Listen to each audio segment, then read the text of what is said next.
আবারও চলে এসেছি নতুন একটা রেসিপি নিয়ে। আজ করব মতিচুর লাড্ডু। ঘরে খুব সহজেই কিন্তু এই মিষ্টি রেসিপি আপনারা করে নিতে পারেন। একেবারেই সহজে আর খুব কম উপকরণে দারুণ একটি মজার রেসিপি। তাহলে চলুন শুরু করা যাক। মতিচুর লাড্ডু করার জন্য প্রথমে আমাদের নিতে হবে বেসন। বেসনটাকে কিন্তু অবশ্যই চেলে নিতে হবে। আমি একটা ছাঁকনি নিয়ে নিয়েছি আর নিয়ে নিচ্ছি 1.5 কাপ বেসন। আমি 1.5 কাপ বেসন দিয়ে মতিচুর লাড্ডু করছি। আপনারা আপনাদের প্রয়োজন মতো নিতে পারেন। দেখুন বেসনটা কিন্তু চালা হয়ে গেছে। এখানে নিয়ে নিচ্ছি 1 কাপ পানি। 1.5 কাপ বেসনের জন্য কিন্তু 1 কাপ পানি ঠিক আছে। আমি একেবারে সব পানি দিব না, একটু একটু পানি দিয়ে একটা ব্যাটার তৈরি করব। দেখুন আমার সম্পূর্ণই কিন্তু 1 কাপ পানি লেগে গেছে। এখন আমি সুন্দর করে ব্যাটারটা তৈরি করে নিব।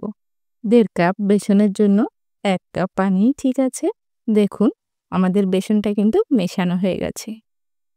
ব্যাটারের ভিতর কোনো দানা অংশ থাকা যাবে না। দেখুন এভাবে কোনো দানা অংশ কিন্তু রাখা যাবে না। খুব সুন্দর করে মিশিয়ে নিতে হবে। আমার কিন্তু এই পর্যায়ে ব্যাটারটা একেবারেই রেডি হয়ে গেছে। এখানে কোনো দানা অংশ নাই। এখন আমরা চলে যাব মতিগুলো তৈরি করার জন্য।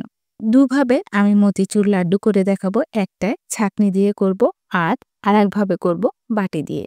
প্রথমেই আমি তেলটা গরম হয়েছে কিনা একটু চেক করে নিব।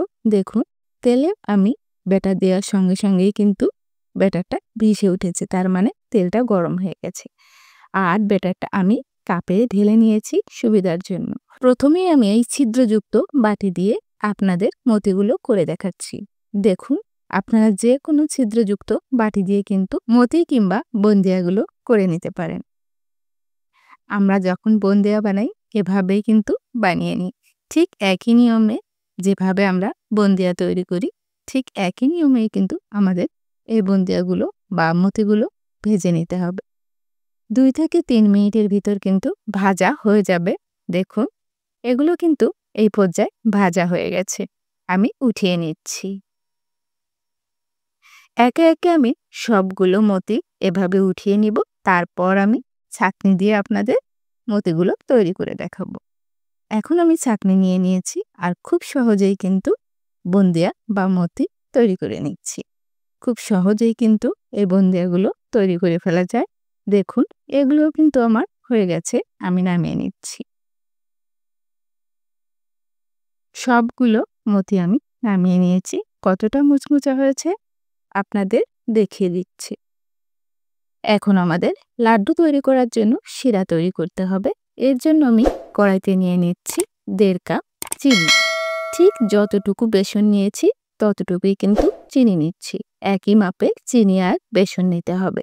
দিয়ে দিচ্ছি 1 কাপ পানি। 1.5 কাপ চিনির জন্য 1 কাপ পানি ঠিক আছে। আর দিয়ে দিচ্ছি 2টি এলাচ। তারপর চুলায় বসিয়ে দিয়েছি।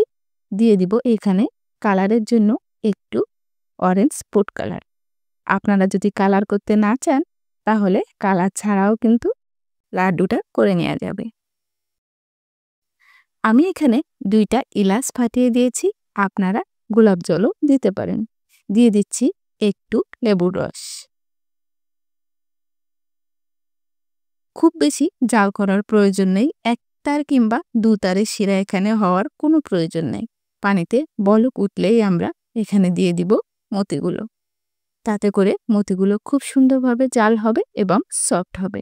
এখন আমি মতিগুলো দিয়ে দিয়েছি আর মতিগুলো এই শিরার সঙ্গে খুব সুন্দর করে হালকা আঁচে জাল করে নিব। কখনোই কিন্তু 1 তারের শিরা করতে যাবেন না, তাহলে মতিগুলো খুব বেশি শক্ত থাকবে, খেতে মোটেই ভালো হবে না। একটু এভাবে জাল করে নিলে কিন্তু মতিগুলো খুব নরম আর খুব সফট হয় আর রসটাও খুব সুন্দর করে ভিতরে ঢোকে। তাতে করে লাড্ডুটা কিন্তু খুব সুন্দর লাগে খেতে। দেখুন আমাদের শিরাটা কিন্তু ঘন হয়ে গেছে।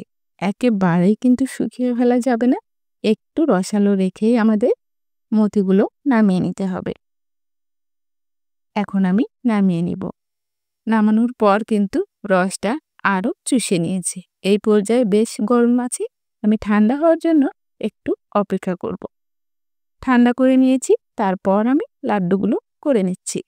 দেখুন আমি গোল শেপের লাড্ডু করে নিয়েছি। এভাবে আমি সবগুলো লাড্ডু করে নিব। একটু চেপে চেপে লাড্ডুগুলো করে নিতে হবে।